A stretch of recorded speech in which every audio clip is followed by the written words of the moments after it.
Bienvenue chez les Trooples pour ce podcast du mois d'avril de la saison 2, un podcast un petit peu différent qu'on pourrait appeler Bienvenue chez les Sudistes, quand même, je pense, cette fois-ci. Donc pas du tout l'équipe habituelle autour de la table, comme je l'avais un peu annoncé au dernier podcast. Donc autour de la table, on a honneur aux dames Mireille. Bonjour. Qui n'a pas l'âge de son prénom, puisqu'elle est trentenaire, on pourrait croire que, mais non. Ensuite, il a inventé Guil Cobra Caneraclore, et vous l'avez déjà entendu dans un de nos podcasts où on avait fait des plutôt, il s'agit de Philippe Cardona. Bonsoir. Et vous l'aviez entendu dans ce même podcast, notre éboueur du net préféré, Eric Pilot. Bonsoir. Qui m'accueille d'ailleurs ce soir, on enregistre chez lui. Ouais, il n'y a pas de bêtises alors. Donc alors, au programme de ce podcast, on va parler de Saint Seiya Sentia Show, la série avec les filles chevalières du Zodiac. Je sais pas si on dit chevalière. Mais... non, c'est Sentia. C'est Sentia, voilà. Ça commence bien, tu commences déjà à me rectifier. Ça... Ensuite, on parlera de Dragon Ball Super, et enfin, on débriefera Infinity War. Et d'ailleurs, Infinity War, on va spoiler. On va spoiler, ouais. On va tout spoiler. Pas de pitié. Ne cherchez pas à... Voilà, on n'est pas là pour vous donner envie d'aller le voir, déjà, parce qu'il faut aller le voir. Et donc, on fera plus un débrief qu'une réelle critique pour donner envie aux gens d'y aller. Voilà, donc, on va commencer, comme la tradition maintenant l'impose, par un petit plus tôt. On va rester dans le thème des deux premiers choix qu'on a fait pour les critiques, à savoir qu'on va faire donc le plutôt Dragon Ball ou plutôt Saint Seiya. C'est un dur choix. On va redire, parce que ce plutôt, on l'avait fait. On l'a fait, mais pas enregistré. On l'avait fait en live lors d'une session sur scène au Festival de Calais, et on avait dit, on choisit pas entre son père et sa mère. Voilà. Donc on pourrait rester... Mais comme on est très fan de Kramer contre Kramer, on va choisir. Bah vas-y. Moi, pour m'être refait les Senseiya, j'avoue que je suis retombé dedans très facilement. Je parle de l'animé, qui du coup est... le manga, je reste Dragon Ball, et l'animé, je reste Senseiya. Donc tu choisis pas en fait. Voilà. Si, je choisis selon la matière. Mais moi, je suis un peu d'accord avec lui. Je pense que j'aurais tendance à dire quel Chevalier du Zodiac et quel Dragon Ball, quoi. Voilà, quoi. Et ben alors justement, moi, l'animé de Senseiya, j'avoue, j'aime beaucoup. Je suis fan et tout, mais j'ai beaucoup de mal à me les refaire. Parce que trop d'épisodes trop longs, trop d'épisodes très moches, les épisodes du Scorpion. Et j'aime beaucoup le manga pour l'avoir lu plusieurs fois. Alors je sais que le dessin, il est vieillot, qu'il y a plein de gens qui n'aiment pas le dessin de Kurumada. Moi, c'est un dessin qui me plaît, parce qu'il est rétro, qu'il est dans son temps, que c'est quand même l'homme à la base qui a créé toutes les armures, c'est le créateur du truc. Et non, j'aime bien l'histoire, elle se tient bien. Il y a la partie Hades qui est la meilleure partie. Moi, je trouve qu'au niveau histoire, c'est mieux que l'anime. Je suis d'accord avec toi. Voilà. Et donc pour rester dans le plutôt, moi c'est plutôt quand même Dragon Ball.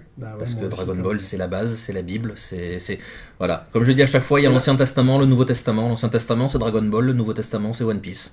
Voilà. Plutôt Senseiya aussi, parce que je les ai revus avec Eric. Et plutôt Senseiya. Plutôt Senseiya.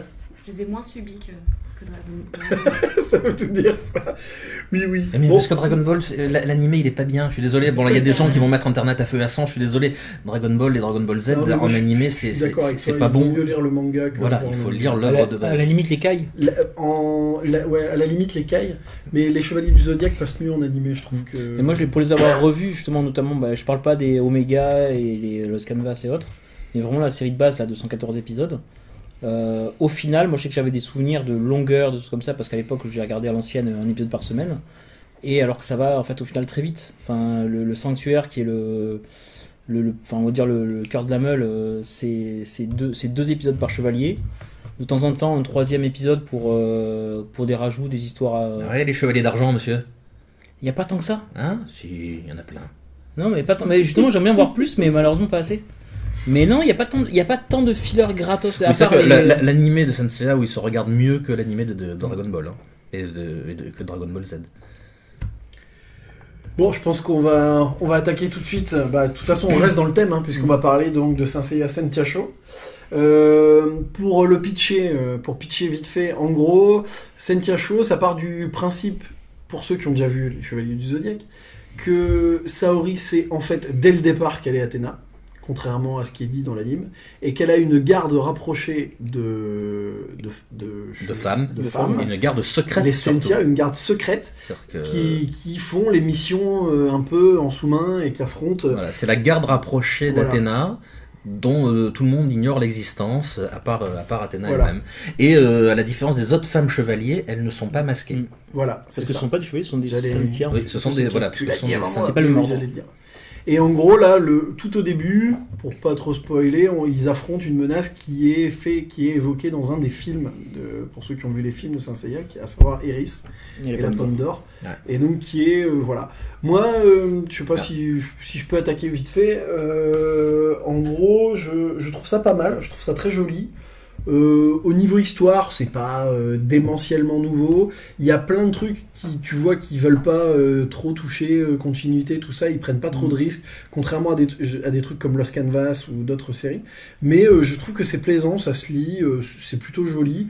Bon, voilà, moi j'en suis au tome 6, je crois. Et oui, voilà, je les ai lus assez facilement et j'ai pas trop de mal à les lire.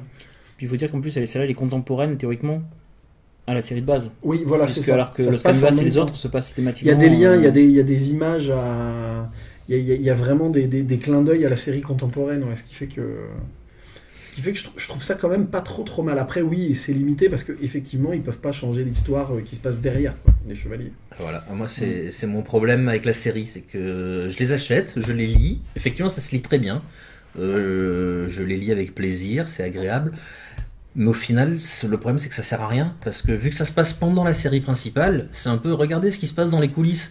Il y a quelques tomes, je crois que c'est les 2-3 premiers, où en gros ça se passe pendant que les chevaliers de bronze se font les 12 maisons du Zodiaque, on voit ce qu'elles font elles, à côté. Bon, un peu si t'as envie de dire, si vous êtes la garde rapprochée de Saori et d'Athéna, pourquoi elle s'est quand même pris une flèche dans l'oignon, quoi. Vous l'avez pas très bien protégée. Et enfin voilà, c'est le problème que j'ai avec la série, c'est qu'autant Lost Canvas, ça se passe 200 ans avant, il y a d'autres séries qui se passent avant, qui se passent après. Là, le faire se passer pendant, c'est un peu c'est dommage. C'est à la fois le truc bien et le truc pas bien, à mon C'est sens. la limite, parce que ça n'a pas, Ouais. on sait qu'il n'y aura pas d'impact direct sur le lore. C'est ça. c'est un peu ça. Ce qui est très drôle, c'est j'avais découvert, moi, pour l'anecdote, j'ai découvert la série une fois où je me baladais, où j'étais au Japon, et le tome 1 venait de sortir. Oui, Mireille lève les yeux, genre je me l'appelle, je suis allé au Japon. Un peu ça. Voilà. Un jour, je pourrais dire pareil. Et donc j'avais trouvé le tome 1 qui venait de sortir en librairie, et je croyais que c'était une version parallèle de Senseiya. Parce que il faut dire que l'héroïne qui s'appelle, alors c'est Kyoko ou Shoko, je sais plus, Kyoko. parce qu'il y a C'est le la... chevalier du petit cheval. Voilà, là. et c'est la Cynthia du petit cheval, donc elle a une armure qui ressemble beaucoup à celle de Pégase en féminisé. Elle a un pendentif avec Et- un Pégase dessus. Voilà, donc je pensais que c'était une version, je me suis dit, ah c'est rigolo, ils ont fait une version de Senseiya, version fille. Et donc j'avais acheté ça pour rigoler, pour faire genre, ah regardez, et puis quand je l'ai ramené en France, tout le monde s'est foutu de ma gueule, parce que tout le monde l'avait déjà vu sur internet, et avait dit, mais non, espèce de con et tout. C'était Omega Zell de la série Noob qui m'avait dit, il m'a dit, oh mais t'es trop con Philippe, c'est un fait, c'est Senseiya chaud, tu connais pas. C'est bon, bref, voilà. C'est bien, c'est comme s'il était un peu avec nous ce soir. Oui. Et j'aurais bien voulu avoir son avis sur une série de Chevaliers du Zodiac où il y a que des filles. Lui, je pense que. Ah, mais Et juste pour finir, bon voilà. Donc l'histoire, moi, je suis pas super emballé, mais j'avoue que je les achète parce que, Parce encore que une c'est fois, frais. ça se lit bien, c'est frais, hein, n'est-ce pas? Hommage. Dédicace à Hermance. Hommage à Hermance qui fait les podcasts d'habitude. Et puis non, surtout c'est très très beau. Au niveau des dessins, c'est magnifique. L'auteur, on voit qu'elle est fan de la série de base, qu'elle est fan de Senseiya. Elle aime bien dessiner les personnages iconiques de la série. Quand elle dessine les Chevaliers d'Or, ils sont juste beaux. On sent qu'elle kiffe le Chevalier C'est du Scorpion parce qu'il apparaît souvent et il est juste méga beau. Moi qui suis fan de Saga des Gémeaux, on le voit souvent et il est super bien dessiné. Donc voilà, moi j'avoue, je l'achète un peu comme des mini artbooks. Mais c'est ça, il y a un peu de ça, je suis un peu d'accord. Et même moi, je me disais, moi, il y a un de mes rêves, je sais pas si ça se fera un jour, mais j'aimerais qu'il y ait des séries sur les Chevaliers d'Or, sur l'histoire des Chevaliers d'Or contemporains, quoi, qu'on connaît, sur Saga, sur leurs origines. Et je trouve que typiquement, elle pourrait le dessiner. La nana de Lost Canvas aussi, hein, c'est pas la question. Elle Ah l'a oui. fait déjà. Elle l'a Tu as eu toute une série de Lost Canvas Oui, mais- oui, sur les Chevaliers d'Or, mais pas les contemporains. Mais sur voilà, les non, contemporains. lui, il parle vraiment Moi, de je voudrais jeu, qu'ils fassent ça vraiment. Comme sur- en fait, justement, ce qu'ils ont fait Les sur Lost Chronicles, Canvas, voilà. les Chronicles sur les Chevaliers d'Or de Lost Canvas, j'aimerais qu'ils le fassent sur nos Chevaliers d'Or à nous, sur Saga, sur Aldébaran, tout ça, quoi. C'est vrai que ce serait cool. Arriver à les rendre plus stylés que ceux de Lost Canvas, ça va être difficile parce qu'il y en a certains quand même, ils sont. Ouais, ah ils oui, se c'est traînent comme sûr des boulets, quoi. que c'est sûr que c'est vrai Manigoldo du cancer dans dans Senseiya Lost Canvas, il envoie du pâté comparé à Masque de Mort, quoi. Et toi, t'as lu le tome 1 là, apparemment tout à l'heure. Ouais, de Sentia. Ouais, de Sentia. Ouais. Donc du coup, je retombe sur ce qu'on a dit. Je suis moins, enfin pour l'instant, j'ai vu que le début, mais c'est vrai qu'au niveau graphisme, je suis quand même moins emballé, notamment en comparaison de Lost Canvas. Où là, effectivement, il y a ce petit côté. Alors justement, ça risque d'en faire hurler ici, mais de dire le côté girly.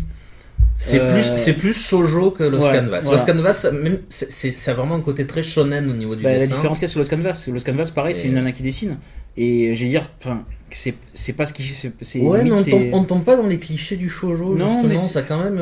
Moi, personnellement, j'aime vraiment beaucoup. En fait, tu verras les tomes d'après. Mais moi, c'est juste la multiplication des trames, des trucs comme ça qui sont. Je refeuillette le tome pendant qu'il parle. Et toi qui as juste feuilleté pour l'instant. J'ai juste feuilleté, j'étais pas au courant qu'il fallait que je le lise. Non. C'est joli, ça a l'air frais, je leur dis.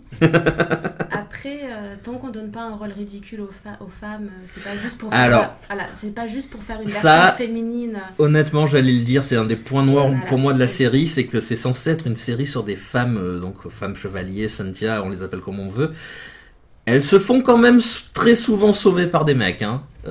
Surtout dans les pas trop au début, ça arrive plus après. Ouais, mais voilà, dès que ça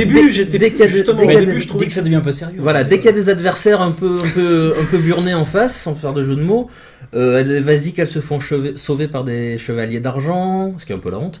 Vas-y qu'elles se font sauver par des chevaliers d'or. C'est un peu dommage. Tu les aimes pas les chevaliers d'argent. Les chevaliers d'argent et puis la merde. Alors ce qui est, citez-moi un chevalier d'argent stylé à part merde. Misty. Non, à part celui qui est dans Hades, et j'oublie le nom, voilà, j'ai leur con. Orphée, voilà, Orphée de la Lyre. C'est le seul qui est stylé et le pauvre il est en enfer. Mais bon, bref, ouais, je trouve ça dommage. Faire une série sur des femmes chevaliers et. J'ai lu tous les tomes et je me rappelle pas d'un beau combat qui est qu'une des héroïnes mène. Je me rappelle à chaque fois de ah putain, à ce moment c'est classe parce qu'il y a le chevalier des Gémeaux qui débarque. Ah, à ce moment c'est classe parce qu'il y a le Scorpion qui débarque. Et ouais, c'est un peu. Ah, on a un happening, on a un chat qui meurt. On a des chats qui. Putain, on a des chats qui font des trucs pendant le podcast, on va faire des vues. Wouh. Hashtag chat. Oui, voilà, il y a 2 chats qui se battent. Bon, ça va, je sais pas si on les entendra sur le podcast parce que le son était un peu loin. Attends, on refait. Voilà, c'est bon. Tu fais super bien le chat. Merci. Bon. Est-ce que ça conclut le débat ou pas? Bon, je pense que on a terminé sur Sentia Show, je pense. De toute façon, on va se. Mais en gros, bon, voilà, si vous aimez bien les Chevaliers du Zodiaque, c'est un complément. Après, j'ai des amis qui sont très très fans des Chevaliers du Zodiaque et qui détestent, qui m'ont dit que c'était du révisionnisme, que Athéna, elle apprend à un moment qu'elle est Athéna, que Saori, elle le sait pas. Enfin bref, ce côté, en fait, elle a toujours su qu'elle était Athéna, ça plaît pas à des fans purs et durs. Ce que je peux comprendre. De toute façon, c'est un truc qu'il y a au Japon. Faut savoir qu'en général, ils s'en foutent un peu de tout ce qui est continuité, du lore et tout ça. Ils font un peu ce qu'ils veulent. Tu regardes les mangas, même de Matsumoto, de Leiji Matsumoto, qui fait Albator, Galaxy Express. Le mec, il est le seul à faire ses propres séries et lui-même dans ses séries, il se contredit tout ça parce qu'il s'en fout. C'est avoué, c'est assumé, c'est voulu. Et là, Senseiya, il y a, je sais plus combien de mangas au final. Ils se contredisent tous, Lost Canvas, Senseiya, Next Dimension, c'est ça ? Dimension, je crois que c'est le pire lui. Ouais, la série classique. Donc faut prendre ça pour ce que c'est, ouais, c'est comme tu dis, c'est un petit complément. C'est pas celle qu'on conseille en premier, on va dire, si on est fan de la. De toute façon, si par contre, clairement, Lost Canvas est meilleur. Ça, ouais. Je pense qu'on et puis, si tu connais pas du tout Senseiya, c'est pas la série pour commencer. Il faut prendre soit la série mère, soit Lost Canvas. Et surtout pas Senseiya G. Non, ça n'existe pas. Voilà, donc on va passer à Dragon Ball Super. On avait déjà parlé de Dragon Ball Super il y a quelques mois quand on avait fait un podcast spécial manga. On avait parlé pour le coup plus du manga, là on va parler un peu des deux. Des films, des animés, de tout ça. Donc, puis on avait plus fait un débat où on se demandait si c'était une vraie suite ou du fanservice. Là on va parler un peu plus du fond. Moi j'ai surtout lu le manga, j'ai vu quelques épisodes de la série animée. Toi je sais que toi tu en es où dans la série animée, Philippe ? Alors moi j'ai lu le manga, je suis à jour sur la version française. Donc les 3 tomes, et l'animé je regarde péniblement, j'en suis à l'épisode 60. Alors j'avoue, je me suis fait insulter aussi par des gens, je les regarde en français parce que je vais être honnête, moi je regarde en travaillant. Voilà, je les regarde en travaillant pendant que je dessine, je me les mets en fond et je parle pas japonais, je parle pas japonais couramment donc je peux pas me les mettre en VO.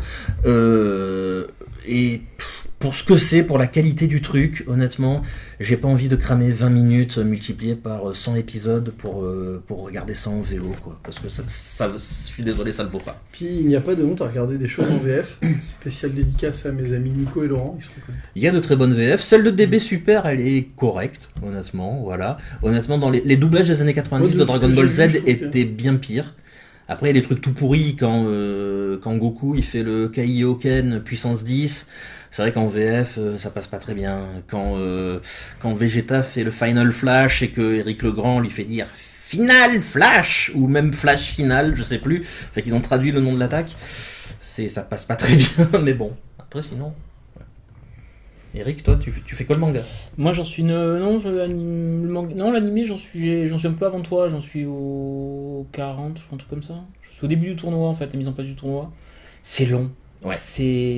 J'ai tenu à regarder du début pour voir justement l'adaptation en animé des films. Et alors, le seul truc qui est défendable, c'est le rajout de Jaco dans Freezer, qui est un super perso et qui du coup c'est le petit bonus. La différence par rapport au film, ouais. Voilà, c'est le gros truc, c'est le seul truc qui change, on va dire. Bon, c'est très laid, parce que même la version qu'ils ont sortie après corrigée de l'animé. J'ai une question justement, est-ce que vous savez si la version, parce que moi vu que je la regarde en français, est-ce que la version française est doublée à partir de la version retouchée ou pas? Théoriquement, je crois que c'est la version redoublée. C'est la version. Parce que moi je trouve pas ça, quand je lève les yeux que je regarde, c'est pas si affreux que ça, quoi. Non, en fait, il y a quelques épisodes clés qui sont vraiment horribles. Et qui ont été corrigés après justement pour la version physique qui est sortie bizarrement très rapidement après, tellement elle avait fait scandale. Mais bon, voilà, ouais, Eric a raison, c'est long, mais on trouve tous les défauts, enfin c'est ça le truc, c'est que je sais que là du coup je me fais porte-parole de Zell qui du coup lui la suivait en semaine par semaine, où là effectivement ça va permettre d'avoir sa dose hebdomadaire. Mais c'est ça. Là, mais du coup on le paye par l'AREA, c'est-à-dire que là on se dit on s'engage dans une série longue hebdomadaire, on sait très bien que le budget ne sera pas le même que pour une mini-série de 13 ou 26 épisodes avec un budget genre la taille des Titans, quoi. Voilà, mais en fait, moi j'en ai parlé avec un ami donatien qui lui il les regardait toutes les semaines et m'a dit je regardais toutes les semaines, souvent je trouvais que c'était pas terrible, mais je continuais et là maintenant c'est fini. Et j'ai un manque en fait. C'est ça. Et il dit, et quelque part, c'est là que tu dis. Il y a pas mal de gens qui disent ça. Le truc a quand même réussi, quoi. C'est-à-dire qu'il y a un côté. Le jour où Dragon Ball s'est arrêté, il y a un truc qui s'est arrêté et c'est cool que ça reprenne. Et ça avait pas trop fonctionné avec GT, mais je pense que là, avec Super, ça a bien pris. Peut-être parce qu'il y a eu une plus longue période avant que. Ouais, parce que GT, c'était de la merde aussi, je suis désolé. Le public s'est renouvelé depuis, il y a une attente, il y a eu plusieurs générations de... Là, il y a le côté nostalgie qui joue à fond. Mais moi, alors voilà, je l'ai dit tout à l'heure, Dragon Ball c'est mon manga phare, Toriyama c'est mon dieu, et pourtant Dragon Ball Super j'accroche pas vraiment parce que c'est ce que tu disais, vraie suite ou fanservice. Pour moi on est trop dans le fanservice. Goku il est Saiyan, il a les cheveux rouges, après il a les cheveux bleus, après j'ai vu qu'il avait encore d'autres couleurs, machin. Enfin c'est un escadron de Super Sentai à lui tout seul, le mec. Ce qui me dérange vraiment, je sais pas si vous avez cette impression là, c'est qu'il y a plus que Goku et Vegeta. Oui. Tous les autres persos, ils ont disparu. Moi qui suis fan de Piccolo, c'est mon perso préféré. Il y est plus, ou alors il est en ressort comique. Même Krillin, qui a toujours été le faire-valoir de base, il est même plus dans les épisodes. Mais il est dépassé en fait. On voit trop les nouveaux persos, Beerus et Whis, qui sont surpuissants, et donc il n'y a pas d'enjeu parce que les mecs ils sont là, tu sais que soit tu peux pas les battre, soit s'il y a un danger trop fort, ils vont résoudre le truc en 2 secondes. Moi, le truc qui m'impressionne, j'ai lu les mangas, j'ai vu quelques trucs, c'est vraiment, je pense, par rapport à quand ça a été fait, par rapport à Dragon Ball, c'est l'influence. L'influence, Toriyama s'est toujours fait influencer par la culture pop, même internationale, mais là c'est vraiment l'influence des comics. Tu vois vraiment que le côté cosmique, le fait que maintenant les super-héros, Marvel, tout ça mène un peu la danse au niveau international entre les films, les machins, ou bien même rien qu'en France, quand on voit le nombre de séries de super-héros qui sont éditées par rapport à avant, tu vois vraiment que toutes les thématiques de ce monde-là imprègne un peu partout. Les univers parallèles de DB, je suis désolé, ça vient c'est clairement pour moi du comics. Il y a tu vois la Galactus, le côté Beerus Galactus. Ouais, Beerus Galactus, ouais, voilà, par exemple. Black Goku. Enfin, c'est clairement des antagonismes comme ça. À l'arc de Black Goku, voilà. C'est le truc le plus comique qui soit. C'est ça c'est génial parce que s'il y a un truc positif, c'est que maintenant je vais me servir de Dragon Ball Super pour faire lire du comics à des gens. Parce que quand les gens me disent le comics c'est trop compliqué, je vais dire, si t'as regardé Dragon Ball Super, que t'as compris bien l'arc de Black Goku, tu peux te taper la saga du Phénix des X-Men ou Days of the Future Past. Voilà, Days of the Future Past. Tout ce qui est voyage temporel, univers parallèle, trucs comme ça. Non, voilà. mais voilà, c'est-à-dire que c'était vraiment, t'as l'impression qu'à l'époque, quand il a fait ses références, c'était Terminator et que maintenant les références c'était Cable et les X-Men, effectivement. Enfin, moi je l'ai vu vraiment comme ça. Moi je sais pas si. Et c'est même une impression, même dans d'autres mangas que je lis pas. Moi par exemple, je lis pas One Punch Man, mais quand je le vois, je vois clairement. Je pense qu'il y a quand même. Ça diffuse un peu. One Punch Man, c'est du doujinshi de super-héros en fait. À la base. C'est vraiment le mec qui veut s'amuser. Il kifferait Superman. Le mec qui kiffe Superman, il s'est fait une histoire parallèle où Superman est teubé, il tape sur tout le monde. Et je vais pas dire parce que c'est des épisodes que t'as pas vu. Moi j'ai vu un peu la fin de Dragon Ball Super. Il y a des trucs où c'est clairement des références aux comics quoi. Non, il faut que je les regarde petit à petit. Je les regarde. Bon, j'attends que ce soit doublé en français pour me mettre ça pendant que je travaille. Mais en fait le problème c'est qu'il y a des trucs super intéressants. L'arc de Black Goku en soi effectivement il est bien. Le scénario de base si tu le poses sur le papier il est bien. Mais en animé c'est impinable parce que c'est long. Mais en manga je le trouve très digeste par contre. En manga ça passe beaucoup mieux. En manga moi je l'ai pour l'instant je l'ai trouvé vraiment pas mal. En animé c'est long, il y a des trucs qui servent à rien. Voilà, il y a des épisodes vraiment inutiles. Il y a tous les passages avec Petit Trunks. Moi c'est un perso que j'ai jamais aimé, Petit Trunks, je suis désolé mais il est chiant, il est relou et nous le remettre dans les pattes, enfin la version adulte est beaucoup plus intéressante. Je pense que c'est volontaire aussi. Ouais. C'est faire la différence entre le gamin qui a tout et l'autre qui vient du futur dégueulasse. Et après voilà, il y a quand même des trucs intéressants, genre il y a un épisode où Vegeta entraîne Trunks adulte et la relation entre les deux est plutôt bien foutue. Voilà, de temps en temps ils arrivent à glisser des trucs vraiment et après il y a un truc qui est bien dans l'anime, ouais, je te reviens, c'est quand même Jaco quoi. Ça c'est ce personnage là. Mais moi je suis fan de Jaco déjà parce que c'est Toriyama qui l'a fait un manga de Jaco. Je trouve même qu'il aurait dû faire un manga de Jaco, continuer et faire une série limite. Parce que moi c'est du Toriyama, c'est le Toriyama que j'aime, c'est Toriyama qui fait du débile, qui fait du prout, du pipi caca avec des blagues à la con enfin voilà, moi c'est ça qui me plaît. Moi j'ai toujours préféré Dragon Ball à Dragon Ball Z. Je préfère la partie où Goku il est petit, où il cherche les boules de cristal, où il a des histoires à la con, où Krillin il arrive à battre le méchant qui pue parce que Krillin il a pas de nez et s'aperçoit que du coup il sent pas les odeurs. Enfin voilà. Non mais je peux comprendre. Bon, on n'entend pas Mireille parce que forcément elle est pas du tout. Elle parlera plus sur Infinity War. Ne vous inquiétez pas, on l'a pas pris que pour le quota de fille. Elle a un avis sur Infinity War. Le regard. Tout passe par le regard. Que vous ne voyez pas, mais c'est pas grave.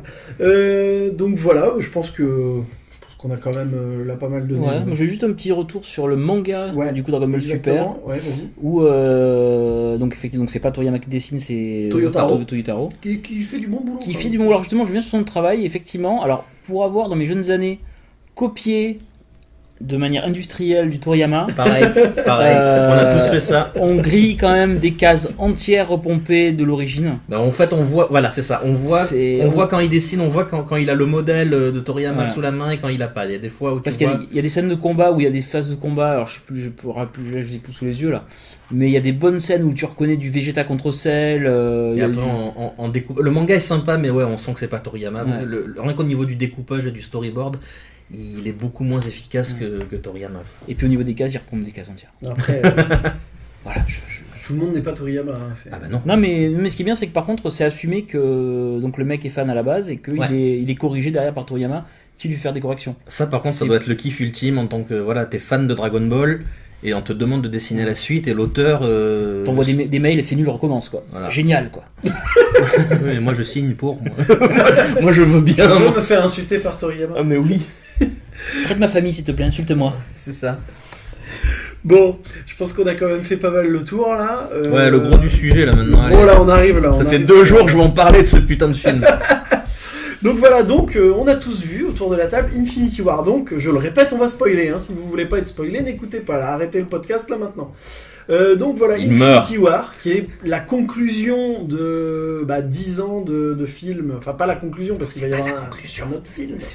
C'est pas la conclusion. Mais ce qui arrive, c'est un méga crossover filmé. Vraiment, Civil War, c'était déjà pas mal, mais là, on est à des années-lumière. Et grosso modo, ça y est, Thanos, comme annoncé depuis le premier Avengers, va réunir les gemmes. En tout cas, essayer de réunir les gemmes. Bon, on l'a tous vu, et vous qui écoutez, vous l'avez vu aussi, donc vous savez ce qui se passe à la fin. C'est quand même très, très, très, très couillu. Il claque des doigts. Il claque des doigts et pouf. Il claque des doigts et ça botte des culs. La moitié disparaît. Le premier disparaissant étant Bucky. Oui, j'ai eu du fandom féminin qui a bien râlé là. Mais il tue le Winter Soldier, c'est dégueulasse.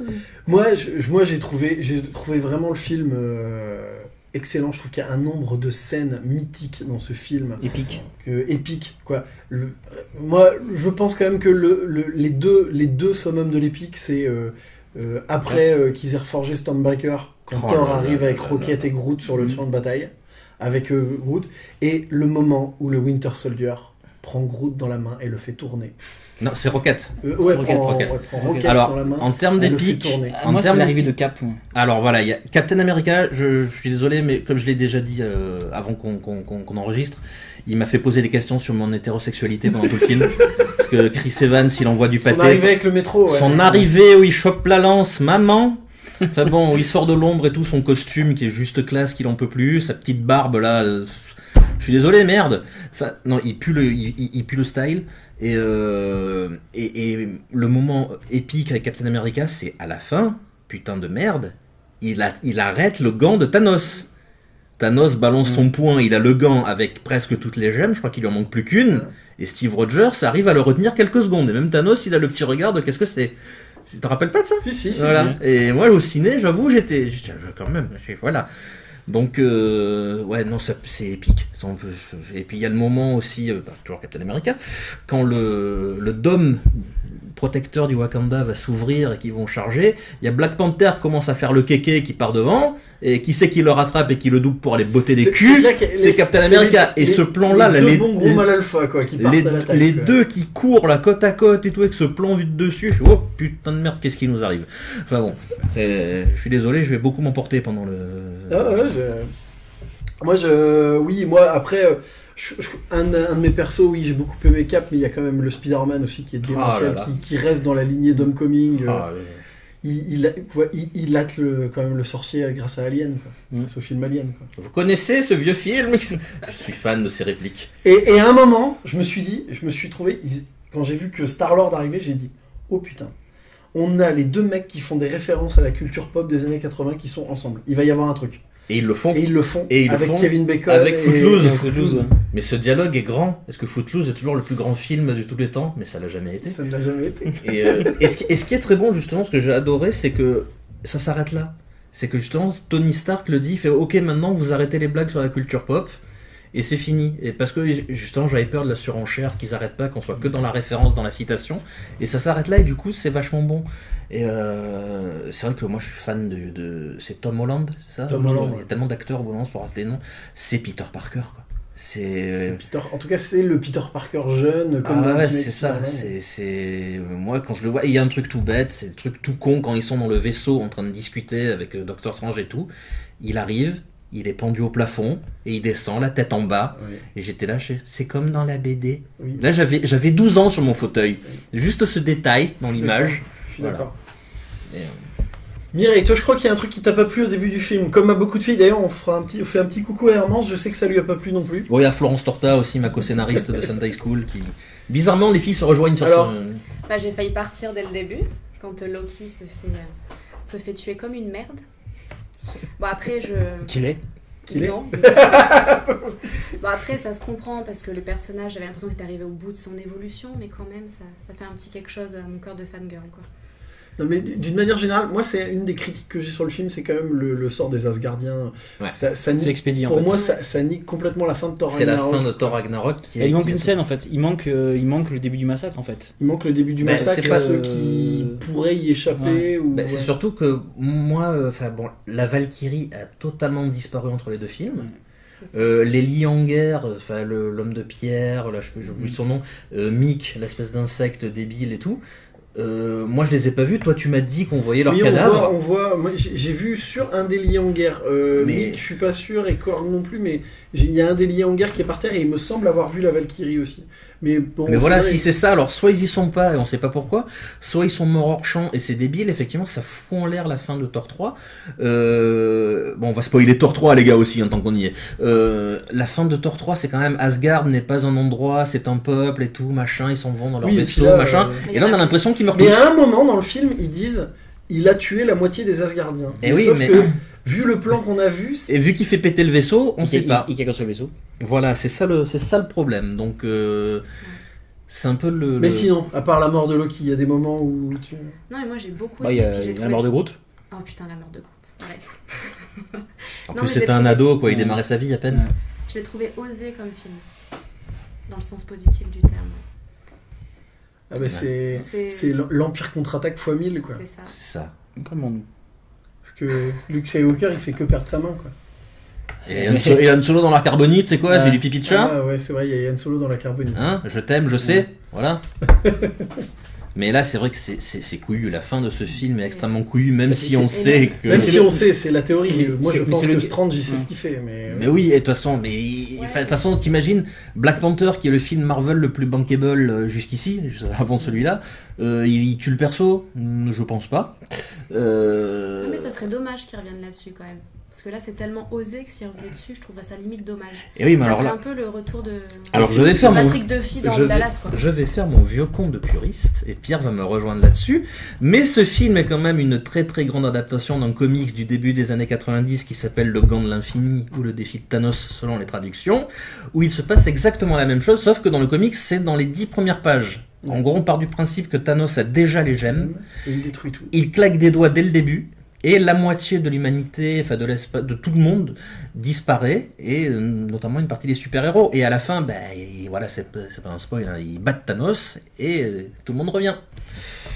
Parce que dans le comics, d'ailleurs, moi c'est pareil, si je voulais faire mon puriste comics, il y a un personnage qui est absent, alors ça s'explique pour des problèmes de droit, même s'il est un peu remplacé par Vision, mais c'est Adam Warlock. Oui. Il manque... On en parle du fait que Vision c'est une victime pendant tout le film. C'est vrai qu'il prend cher dès le départ. Mais Vision il est juste là pour se faire maltraiter pendant tout le film. Après je pense que c'est comme d'hab. La fin il est violé.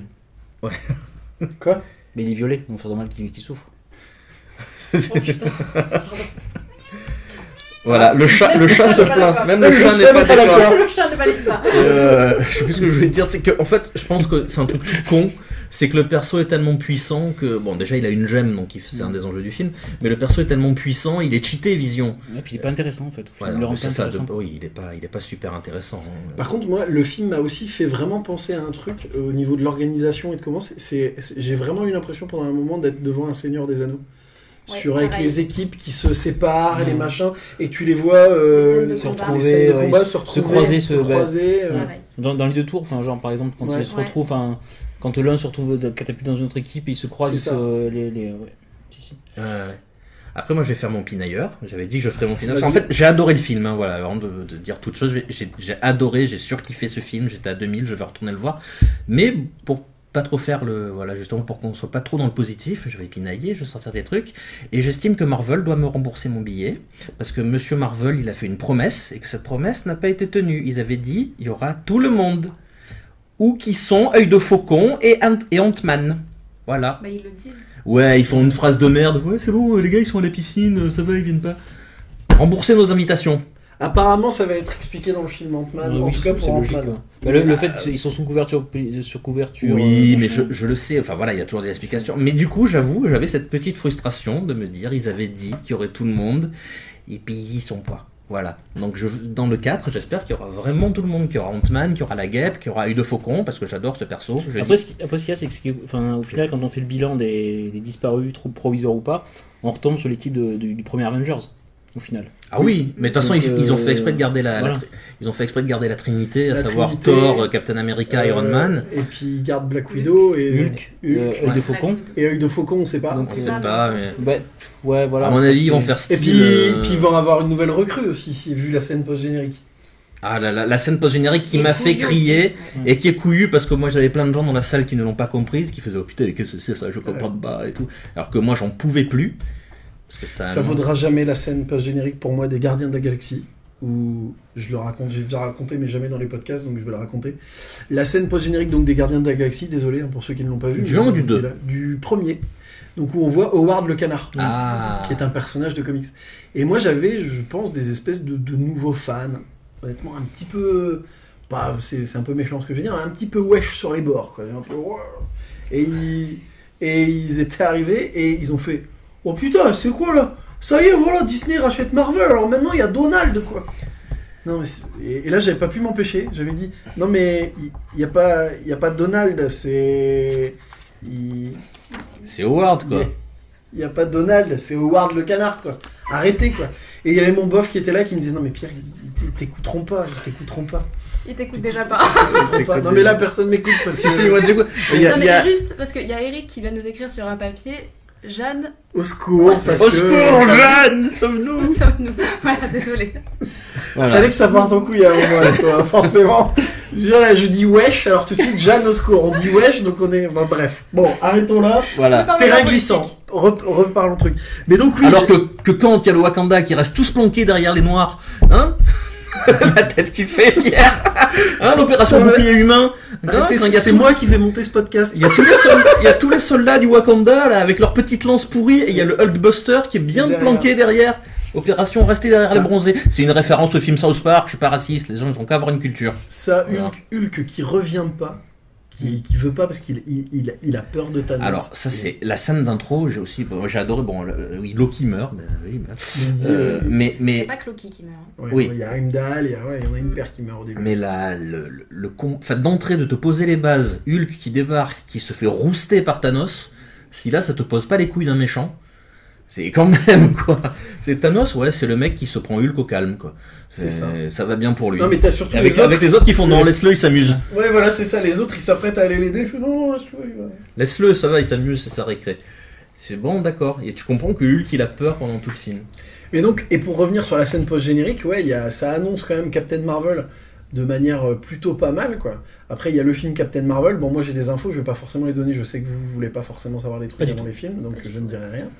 Mais ça vend plutôt du rêve quand même quoi. Le fait qu'on voit le logo et tout de Captain Marvel, que ce soit Fury, que Fury et Maria Hill disparaissent aussi. Ça c'est énorme. Ça c'est hyper.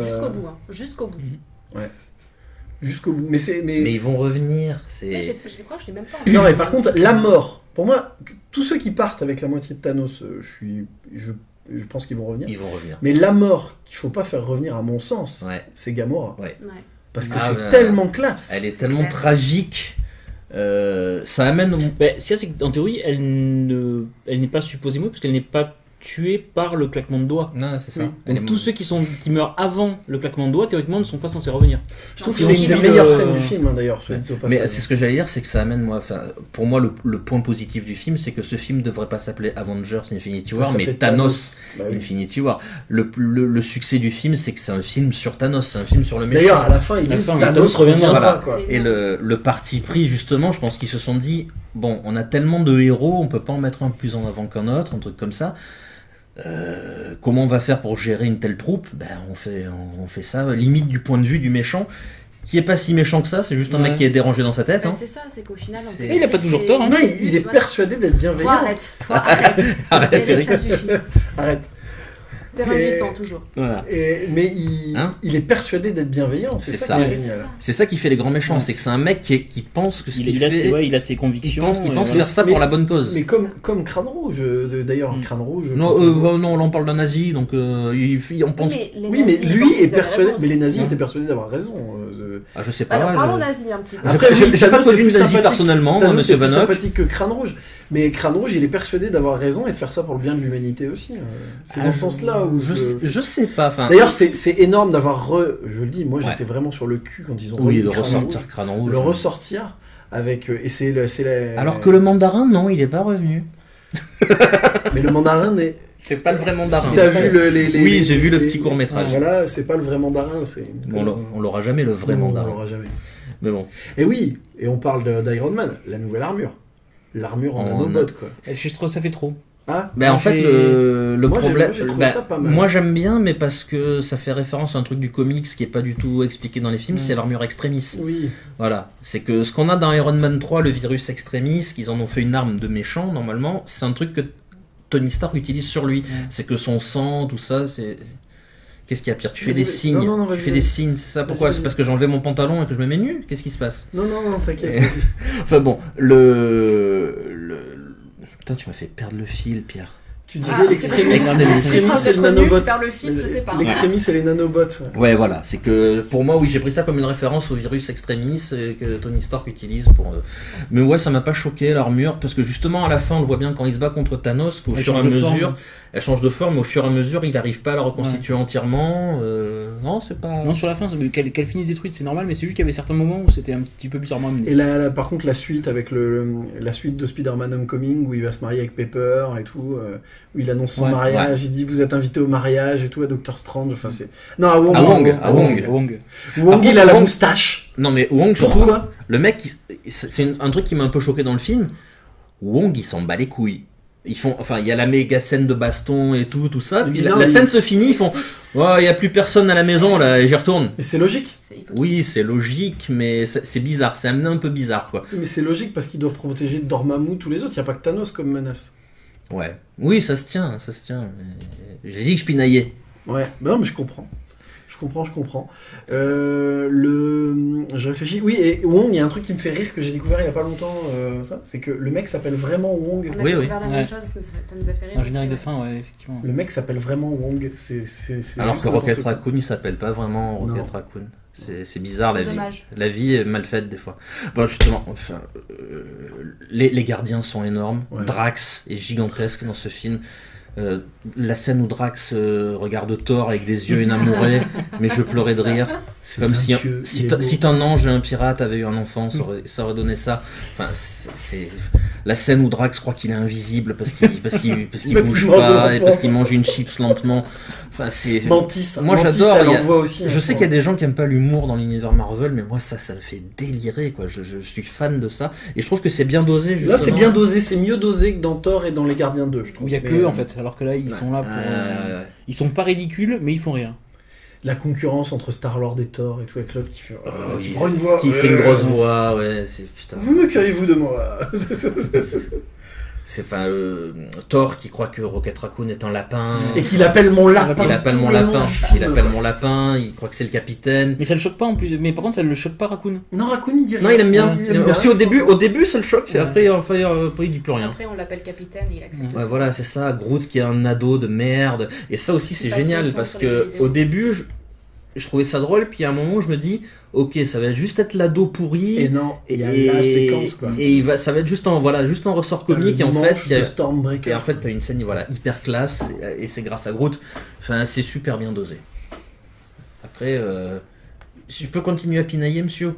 Vas-y. Non, c'est juste des trucs, c'est pour dire sur les frustrations que j'ai eues j'ai eu des petites frustrations, mais c'est parce que j'espère que ça va amener dans la Avengers 4 donc connaît pas le titre, voilà, le fait que on n'a pas vraiment de scène où il y a Iron Man et Captain America qui sont réunis. Je pense que le fait que Captain America, ça, je trouve que c'est bien. Le fait qu'il ait pas son bouclier, moi j'attendais qu'il récupère son bouclier, surtout quand on lui dit donnez à cet homme un bouclier, moi j'étais là oui. et en fait il a des griffes pourries. Non mais c'est bien, mais voilà. Et je pense qu'ils ont fait exprès de cultiver la frustration. En fait c'est nomade, c'est pas Captain America. Mais... C'est ça. Le fait que Hulk revienne pas, effectivement à la fin je m'attendais à ce qu'il revienne quand même. Non, et il revient pas du tout. Mais c'est ça, il faut garder des cartouches. Et ouais, c'est ça. Et je pense, voilà, moi c'est l'espoir que j'ai du coup pour le prochain film que ils réunissent l'équipe. Ça, pour moi c'est ce qui me fait très peur, c'est que celui-là est tellement énorme qu'il faut pas qu'il se loupe sur le prochain. Ça va être très dur de faire une suite à ça. Ah oui, tu veux dire, c'est comme si on faisait Star Wars épisode 7 et que Darian faisait le 8, quoi, tu vois. Attention, c'est polémique. Là. Oui, c'est polémique, je sais. Moi j'aime bien le retour du Jedi. Le retour du Jedi ? Ouais. Ah non, les derniers Jedi. Les derniers Jedi. Les derniers Jedi. Ah oui. Ah oui, je vois ce que tu veux dire. Je croyais que tu parlais. Non, parce que moi je fais partie des gens, voilà, juste pour faire une parenthèse, je fais partie des gens qui ont adoré le réveil de la Force et je suis très mitigé sur les derniers Jedi. Mais je sais qu'il y a des gens, c'est l'inverse, qui ont détesté l'épisode 7 et qui ont adoré le 8. Enfin, voilà, c'était pour faire une blague. Ça va. Oui. Non, moi je croyais que tu parlais de l'Empire contre-attaque et du retour du Jedi. Ben, c'est pareil, oui, c'est vrai. L'Empire contre-attaque. Il y a beaucoup de gens qui détestent le retour du Jedi, vraiment beaucoup. Pour plein de raisons, mais en grande partie parce qu'ils mettent l'Empire contre-attaque sur un piédestal. Et il est bien l'Empire contre-attaque, je dis pas, mais moi j'aime quand même beaucoup le retour du Jedi et je trouve que les deux. Et là, je pense que ça va faire la même chose. Je pense que le 4 va être détesté par beaucoup de gens qui ont adoré celui-là. Parce qu'ils vont mettre des Ewoks. Et des Porgs. Et des Gungans.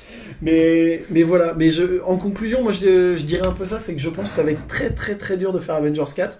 Les deux prochains films, c'est Ant-Man et la Guêpe cet été et Captain Marvel à l'automne. Et peut-être, je veux pas dire de conneries, mais peut-être Homecoming 2, non ? Je sais pas, ils commencent à le tourner cet été, je crois. Oui. C'est l'été prochain, je crois, non ? C'est pas ça c'est l'été prochain. 2019. Et après, moi, si je devais pinailler sur un truc, je repense, j'ai pensé à un truc, c'est... Après, le film aurait fait 3 heures. Mais c'est dommage qu'on voit pas Thanos ravager Xandar, parce qu'il y avait quand même... Ah bah oui, ça faisait partie de mes attentes, ça aussi, de mes frustrations. Non mais t'as raison. On te balaye Xandar comme ça d'une phrase. Il y a quand même tout un univers et tout, sur les Nova et tout. J'espère que dans le 4, on aura un Nova quand même. Voilà, ça pourrait être... Ils avaient dit que justement que Nova, ça serait potentiellement le prochain... Enfin, s'ils devaient intégrer un nouveau personnage, ce serait justement lié à Nova. Ça serait classe, quoi. Bah, déjà qu'il y a Captain Marvel déjà, donc ça rajoute au... Et donc t'as ça, et justement un peu comment les Asgard ont été expédiés, mais ça on en a déjà parlé. Voilà, donc, voilà, en conclusion, Mireille, est-ce que tu as un petit mot de conclusion toi aussi, pour terminer, parce que... c'était super, malgré toutes les morts, il faut aller le voir. Même si, là, si vous n'aviez pas vu le film, oui, on a pas mal parlé, mais je pense qu'on a oublié des morts. Tellement il y en a. Du coup, il fallait le revoir, en fait. Non, on va pas lister. Eric, toi, un petit mot en conclusion, avant de passer au coup de cœur, au coup de gueule ? Non, là pour le coup j'ai balancé toute ma... Moi j'ai compris ça comme va te faire foutre Pierre. Moi j'ai compris ça, j'ai tout balancé. J'ai tout balancé. Non, c'est... non. Ok, bon on va passer au coup de cœur et au coup de gueule. Je vais juste dire un truc, non mais c'est parce que ce que j'ai kiffé dans le... Je sais, j'avais dit que je parlerais beaucoup. Dans le générique de fin, il y a une phrase qui dit merci à Jim Starlin pour sa contribution, parce que Jim Starlin, c'est le créateur de Thanos, c'est le créateur de la moitié, si ce n'est le 3/4 de l'univers cosmique chez Marvel dans les comics. Le film reprend grandement donc le défi de Thanos, et j'étais content que l'auteur soit cité. Et j'encourage les gens là qui nous écoutent, s'ils l'ont pas lu, à lire le défi de Thanos, le gant de l'infini. Ça, voilà. Et la quête de Thanos qui est ressortie aussi. Et voilà, c'est vraiment excellent. C'est vraiment de ça dont le film est inspiré. Ils le reprennent très fidèlement, même le plan de fin du film. Voilà. Donc, le plan de fin. C'est le gant de Thanos, la dernière traduction, je crois qu'ils ont fait. Oui. Le gant de l'infini. Ça a été réédité là pour la sortie du film. Voilà, justement, c'est réédité à l'occasion de la sortie du film chez Panini. Étonnamment. Mais il faut le lire. Ne faites pas que voir les films. Lisez les comics dont c'est tiré, parce qu'il y a des très bons trucs. Et là, le comics est réédité chez Panini à l'occasion de la sortie du film. Et voilà. Et oui, et c'est très très bon. Et il y avait aussi un merci à Dan Abnett et Andy Lanning, qui sont les créateurs des Gardiens de la Galaxie tels qu'on les connaît maintenant. Tels qu'on les connaît, ouais. Et voilà, ça m'a fait plaisir aussi. Je suis assez d'accord. Bon, on va passer à la séquence de fin. Les coups de cœur et les coups de gueule. On n'a pas le droit d'avoir Infinity War comme coup de cœur. Ouais, non, ça c'est interdit. On l'a déjà. On l'a tous su. Mireille, tu veux commencer ? On laisse la parole à Eric. Ah, tu veux laisser Eric commencer ? Non, je vais laisser la parole à Pierre. Ah non, moi je termine toujours les coups de cœur. Oh bah Philippe alors. Non, ça va être long encore. Bon, allez. Mon coup de cœur, c'est un comics. C'est le Silver Surfer, scénarisé par Dan Slott et dessiné par Michael Red. Parce que ça fait partie des comics déjà qui sont très bons, qui sont super intelligents, qui sont super drôles et tout.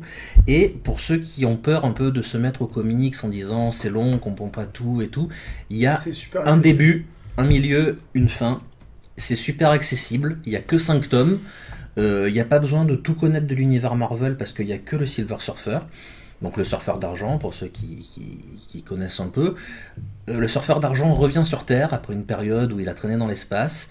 Il rencontre une humaine qui s'appelle Dawn et il va s'attacher à elle et ils vont décider de partir dans l'espace et le surfeur va donc faire découvrir ses aventures à cette humaine qui est une humaine un peu perchée, qui est super drôle et tout. Clairement, l'influence majeure, enfin moi ça m'a fait ça quand j'ai lu, c'est du Doctor Who. C'est clairement du Doctor Who. On a un personnage extraterrestre totalement déconnecté un peu de la réalité et tout, qui est avec une humaine très terre à terre, qui ont des aventures totalement zarbies. C'est génial. Et la fin, parce qu'il y a une vraie fin, elle te fait chialer. Ça faisait longtemps que je n'avais pas vu ça en comics. J'en revenais pas. Ouais, j'en revenais vraiment pas. Ça, en fait. C'est ça. Donc voilà, il n'y a que 5 tomes, c'est sorti en France chez Panini et je vous encourage. Après, ils ont fait une erreur chez Panini, il faut pas se tromper parce que malheureusement, en fait, il y a eu un reboot chez Marvel, machin, mais cette série-là, aux États-Unis, n'a pas été impactée. Ils ont fait tome 1, 2, 3, 4, 5. Mais Panini, ils ont voulu être plus royalistes que le roi et ils ont fait, il y a tome 1, 2, 3 avant, je sais plus quel crossover, et après, et ils ont fait, donc il y a tome 1, 2, 3 et tome 1, 2 après, et t'as All New et All machin. Faites attention quand vous achetez, c'est tout, parce que effectivement, ça a beau être un tome 1, si on n'a pas lu ceux d'avant, c'est un peu chiant.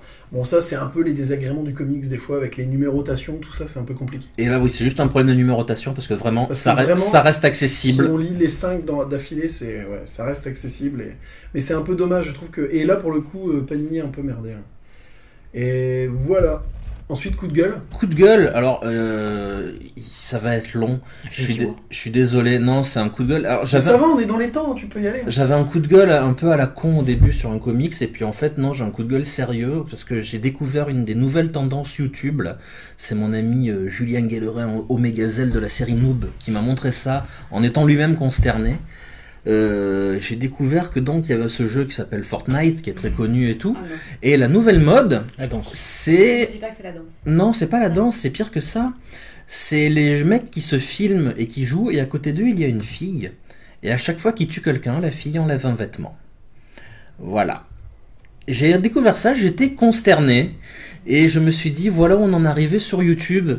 Et je trouve que ça y est, on mange son propre caca, on divise par 0, on fait de la merde. Voilà. Et après, faut pas s'étonner, c'est à cause de ces abrutis, parce que ces gens-là sont des abrutis, qu'on a encore des reportages comme on a eu sur Envoyé spécial sur le jeu vidéo, le sexe et la violence, oh là là, tout ça. Enfin, où les jeux vidéo se payent encore une image de trucs pour attardés et pour débiles. Et ben, c'est à cause de gros connards comme ça. Et je pense que ces gens-là mériteraient non, j'allais dire un truc très vulgaire. Non, on va pérennisant. Voilà. Non, mais je suis désolé. Bah, voilà, tout ce que ça représente pour l'image de la femme, pour l'image des gamers, pour tout, et pour les enfants, oui, c'est ça, parce que YouTube, il n'y a pas de réglementation, donc n'importe qui. Alors après, les gamins, ils savent péter les comptes. Non, mais même pas, parce que sur YouTube, si la personne qui publie ne l'interdit pas. C'est ça. Bon, encore heureux, sur YouTube, c'est censuré. Voilà, quand il y a les boobs et les fesses et tout, c'est censuré, mais je sais pas, je pense qu'avant c'est des trucs qui doivent être sur Twitch ou en stream et tout, où là ça doit y aller, la fête à la saucisse. J'en ai un peu marre de YouTube en ce moment. Voilà, d'un côté on a ça, de l'autre côté on a des youtubeurs un peu historiques, genre le joueur du grenier, Mathieu Sommet et tout, qui sont un peu en mode donneur de leçons de ah, le nouveau YouTube c'est pas bien, nous c'était mieux. Parce que Mathieu Sommet a fait sa web série là-dessus. Le joueur du grenier, son nouvel épisode sur Rambo, il parle un peu de ça, genre ouais, j'étais youtubeur avant, c'était bien. Ouais, je pense. Qu'est-ce qui se passe sur YouTube en ce moment? C'est malsain. Je sais pas, voilà. C'est un peu mon coup de gueule. Non, mais c'est intéressant. Moi, j'avoue que je suis un petit peu loin. Je regarde pas 12 000 trucs sur YouTube, donc je suis pas. Je peux pas vraiment te dire, mais oui, c'est assez affligeant.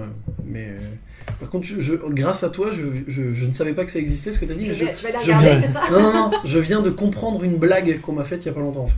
mais où j'ai dit oui, mais j'ai pas rigolé et je comprends maintenant en fait. On parlait de sexe et de Fortnite et donc ouais, je vois tout à fait de quoi on parle. Voilà. Alors... J'avais réussi à pas dire voilà et c'est comme c'est frais. C'était frais quoi. Faut que je me fasse violence. Ah ouais. Donc moi, mon coup de cœur, c'est une BD qui s'appelle Le Veilleur des Brumes de Robert Kondo. C'est une histoire qui est assez mignonne. Ça se passe dans un petit village, oui c'était pour Eric, dans un petit village en fait où il y a des brumes qui sont venues recouvrir tout le monde. Le père de Pierre a construit un moulin pour repousser les brumes. Le père est mort et donc c'est à Pierre qui est un garçon de tout gérer, c'est un petit cochon en plus. Et voilà, c'est un peu dur pour lui de faire tout ça. Et puis un jour, il va se passer quelque chose. Arrête, Eric, je vais comprendre, arrête. Donc les illustrations sont magnifiques. L'histoire est jolie et en même temps, elle est dure aussi par moments. Et ne dis pas comme Pierre, s'il te plaît, merci. Si tu les fais avant lui, on va pas s'en sortir. Rien que son regard le trahit. Alors le seul point négatif, c'est qu'il y a une suite et il faut attendre 1 an pour la suite. Mais voilà, sinon c'est une très belle histoire et j'ai hâte de lire la suite. Ah, c'est super beau, je suis en train de feuilleter. C'est magnifique. Qui c'est qui édite ça? On sait pas. C'est Graphitine. Graphitine. Voilà. Et un coup de gueule? Alors mon coup de gueule, je l'ai appris récemment. C'est George Martin qui ne va pas sortir le tome 6 de Game of Thrones, les livres, qui va sortir un autre livre sur l'univers, ce qui est très bien, mais ça fait 6 ans qu'on attend le tome 6. On s'en fout, on regarde la série télé. Et moi j'ai arrêté de regarder la série télé parce que même si les histoires divergent un peu, la fin sera la même. Il reste encore... Oui, elle a divergé. Donc, non mais c'était intéressant. C'était intéressant. Oui. Donc même si la vie des personnages diffère par rapport au livre, c'est difficile. La fin sera la même, donc lire 2 tomes de 1000 pages en connaissant la fin, ça ne m'intéresse pas. Donc j'aimerais qu'il sorte rapidement ce tome 6. C'est vrai que je lis pas les bouquins, mais pour connaître pas mal de gens qui sont fans des bouquins, c'est hyper frustrant. Et moi je vois ça si j'étais fan. Moi qui suis fan de comics, si je voyais qu'il y avait un auteur qui préférait faire l'adaptation télé et tout, ou ciné plutôt qu'écrire l'œuvre de base, ça doit être super relou quoi. Ouais mais là c'est vraiment sortir un autre roman, donc il prend du temps sur le même univers. Donc s'il pouvait déjà finir son histoire et après étoffer l'univers, ça serait intéressant. Et je pense qu'il va faire exprès d'attendre que la série soit finie. Surtout qu'un jour il va mourir. Ah, toi t'en es déjà là. C'est Infinity Wars. Il est âgé, donc s'il peut sortir ses livres avant de mourir. Toi, t'es ce genre de fan, toi. Et connard écrit avant de mourir. Mais tu vois sa gueule. Bon, soyons honnêtes. Bon. Eric, maintenant, coup de cœur, coup de gueule. J'ai commencé par mon coup de gueule. Voilà, c'est contre. C'est par rapport donc en tant que vieux fan d'animé. J'ai une tendresse particulière pour tout ce qui est format, tout ce qui est sortie physique, dans le sens tout ce qui est sortie Blu-ray, DVD, des choses comme ça.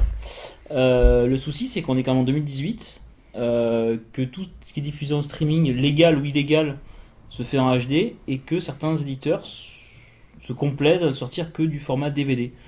Un format qui n'est plus utilisé qui n'est plus d'actualité depuis 10 ans. Et qu'après ils viennent se pleurer parce que les gens préfèrent regarder du streaming ou des choses comme ça. Des noms. Oh, l'animé. Voilà. En particulier, donc par exemple, moi je vois la dernière série Gainax, pas Gainax, Trigger, Space Pirate Luluco par exemple. Ils ont fait Bunko Stray Dogs aussi, pareil, Orange, qui sont des séries qui datent de cette année ou l'année précédente, ou au maximum qui ont 2 ans et qui sortent uniquement en DVD. Donc qu'à la limite ils sortent Pop Team Epic en DVD, je pense que la HD on peut s'en passer. Autant pour des séries comme ça qui sont faites pour diffuser en HD sur des réseaux HD, que la HD existe. C'est ça qui est débile, c'est que Mais moi je vais te rejoindre. Alors vous allez dire que je parle tout le temps de cette série, mais Un Village Français ne sort pas en Blu-ray alors qu'il est dispo en HD, en streaming et tout, et c'est pareil, ça me gonfle. Parce que je pense que le public cible est trop vieux et n'a pas encore de lecteur Blu-ray. Peut-être. Ils en sont encore au VHS. N'importe quoi. Mais je te rejoins. Et que du coup, voilà, je trouve ça dommage. Je me doute bien, je pense qu'ils ont aussi quand même des contraintes techniques et budgétaires monstrueuses par rapport à ça. Mais voilà, c'était juste le fait que c'est quand même frustrant pour des gens qui sont prêts à acheter quelque chose, de pas avoir le produit qu'ils ont et se dire qu'ils ont un produit qui... C'est vrai que c'est ça qui est débile, il a raison, parce que on est de moins en moins nombreux à vouloir acheter les trucs physiques. Les éditeurs arrêtent pas de pleurer en disant les DVD, les Blu-ray ça se vend plus, machin. Mais oui, mais si tu nous les sors pas, c'est sûr qu'on va pas les acheter. Et quand je vois le nombre de monstrueuses de séries, car je trouve ça très bien que maintenant des séries soient disponibles en J+1, J+2, en légal, sur internet, en HD, je trouve ça très très bien. Par contre, le problème qu'il y a, c'est qu'ils les licencient et après, du coup, ça ne sort jamais en physique. Donc, à moins de multiplier tous les abonnements à ADN, enfin, je sais plus combien il y en a maintenant. Il y en a trop. Il y en a trop, il y en a minimum 3 ou 4 pour avoir l'étendue pour un peu qu'on veuille en regarder plusieurs. Voilà quoi, dire qu'en fait Et après il y a aussi des éditeurs qui empêchent, je sais que les séries originales Netflix ne sortent qu'en DVD et c'est volontaire. Je sais plus, j'ai vu une série Netflix en Blu-ray là. C'est vrai que, non mais Daredevil et Jessica Jones ils sortent qu'en DVD sans bonus. House of Cards ne sortait qu'en DVD. Et après, non, ils ont en Blu-ray. House of Cards fini par les sortir en Blu-ray. Mais Narcos est sorti en Blu-ray aussi. Bon, oui voilà, non je pense c'est pas justement la dernière fois j'ai vu un contre-exemple, il n'y avait pas que mais Daredevil et Jessica Jones, il y a que les DVD. De les avoir en même aux États-Unis d'ailleurs. Et en plus vraiment dans des éditions pourries quoi. Oui. Parce qu'il sortira une belle édition collector. C'est ça l'intérêt maintenant d'acheter du physique, puisque quasiment plus personne en achète, c'est de faire des belles versions, des beaux coffrets et tout. Si c'est juste avoir une boîte en plastique avec 2 DVD dedans, ça sert à rien quoi. Je suis d'accord. Coup de cœur. Coup de cœur, je vais rester classique. Chaque semaine, j'ai ma petite dose de japonais avec du Kamen Rider. Donc c'est la série de cette année en fait s'appelle Kamen Rider Build. C'est pareil, je la suis toutes les semaines et j'avoue ça fait longtemps que j'avais pas réussi à tenir le rythme jusque-là. Est-ce qu'ils me tiennent en haleine en fait justement chaque semaine. Et la série vraiment donc je sais pas, je vais un petit peu expliquer ce que c'est en fait. Donc c'est une série japonaise live donc avec des vrais acteurs. Et donc qui reprend un principe de super-héros de licence qui existe depuis maintenant 45 ans. Voilà, le bétonnage. Et qui du coup, donc voilà, donc c'est ce style-là. Pour ceux qui connaissent un petit peu, j'y retrouve vraiment certaines bases de. Power Rangers. Oula, le regard. Le regard. Pour égorger son chat, ça serait mieux passé quoi. Mais moi j'ose tout moi. Oh putain, t'as atteint son point Godwin là. Il est choqué. Même le chat est choqué. Il est choqué. On dirait que tu lui as mis un suppositoire effervescent là. Ouais. C'est un. Mais c'est bien de l'avoir déstabilisé un peu. Ouais, tu vas voir. Donc vas-y, ça fait penser à quoi C'est un mix entre Kamen Rider Double et du game en fait, au niveau du scénario justement. Un petit peu dramatique, à suspense, et avec beaucoup de personnages secondaires, beaucoup de riders différents, beaucoup de formes. Et il y a des passages comiques, des passages... Non, vraiment, c'est...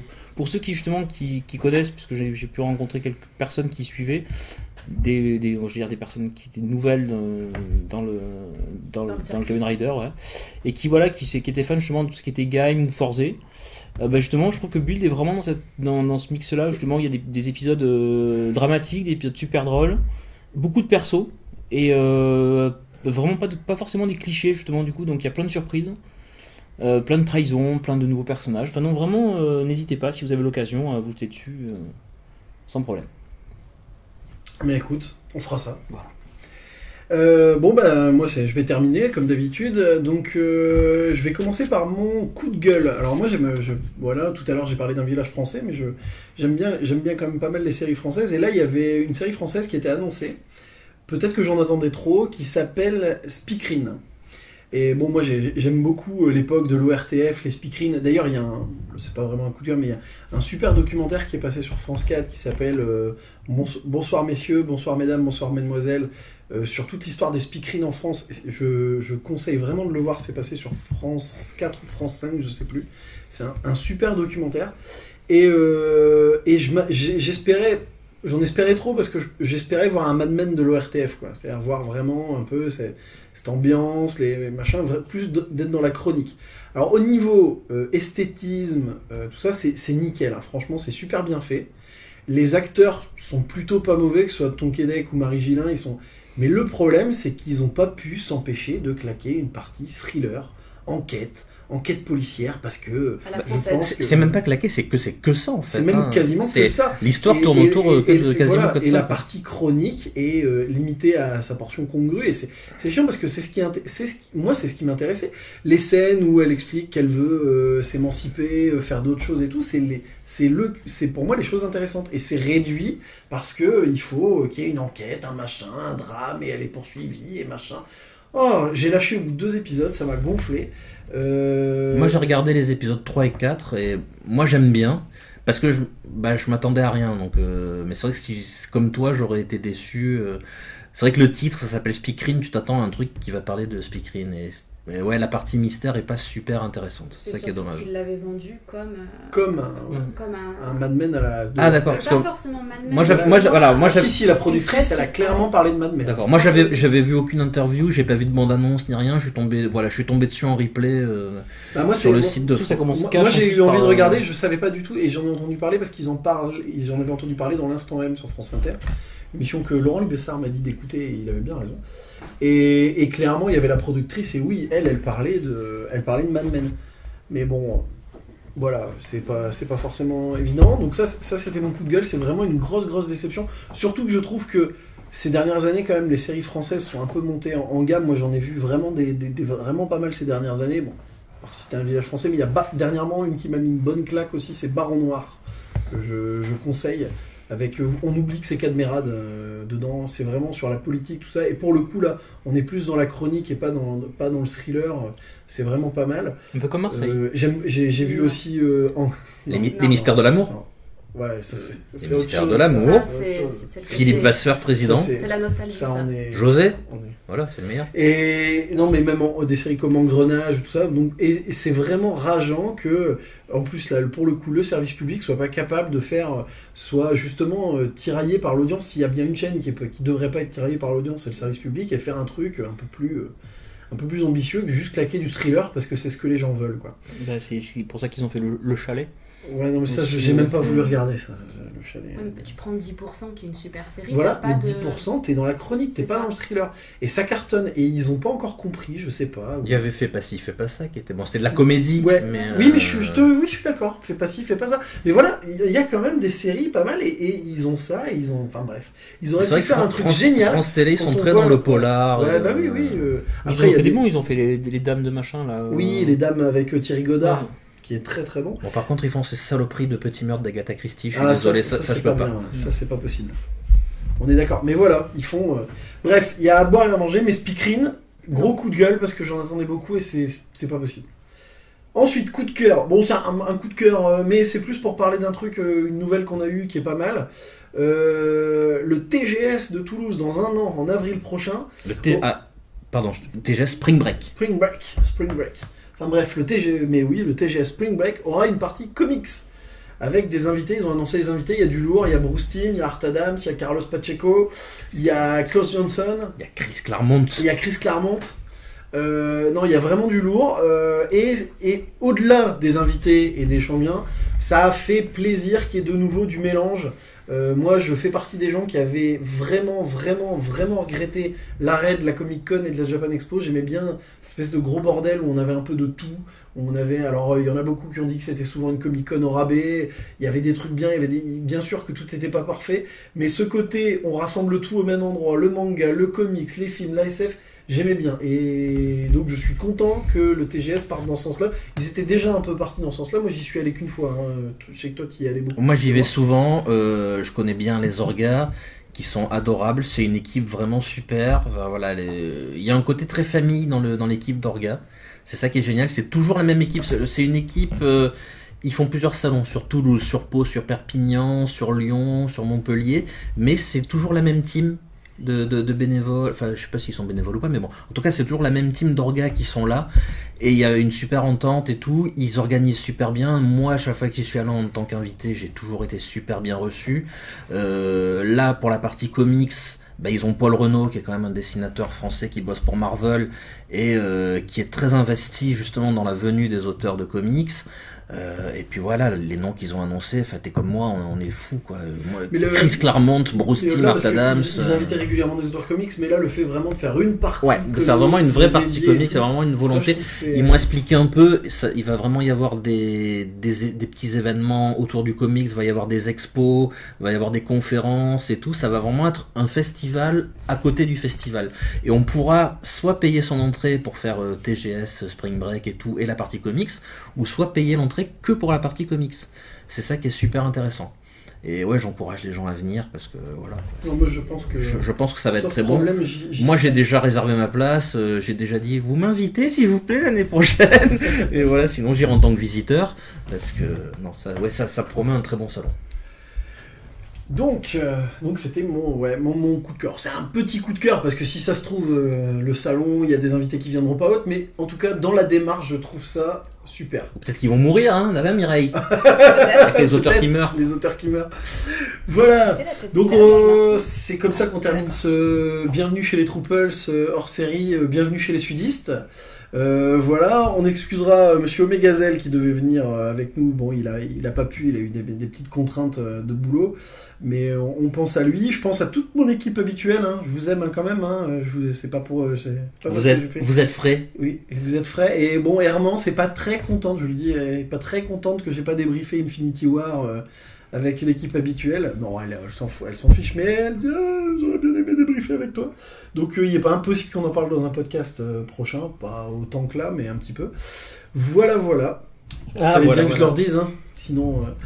Donc on va vous dire au revoir en espérant que c'était divertissant, qu'on vous a bien fait rire sur Infinity War, on s'est bien lâché, je pense. Donc voilà. Voilà. Allez, au revoir tout le monde. Au revoir. Au revoir. Au revoir.